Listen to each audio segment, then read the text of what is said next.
Hi, everybody. Welcome back. It's your favorite professor, Dr. T. So, recently in a meeting, one of my colleagues said that if we wanted the information not on paper and we wanted it in an electronic form, that someone was going to have to show him how to use Google because he did not know how to use a Google Doc or how to create one. So, this is for him. We will say no names. Anyway, so your apps are over here, so you can click on them whenever you want.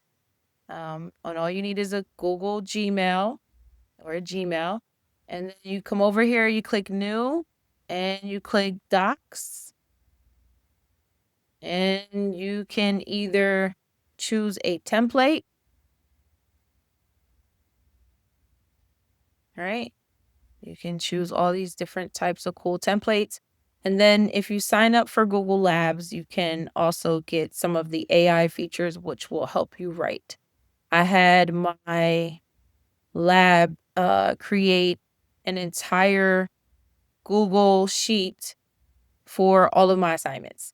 Anyway, so the first thing you should do is label your document. So I always tell my students that. So I'm going to say first Google Doc. You can call it whatever you want, and you can change it whenever you want.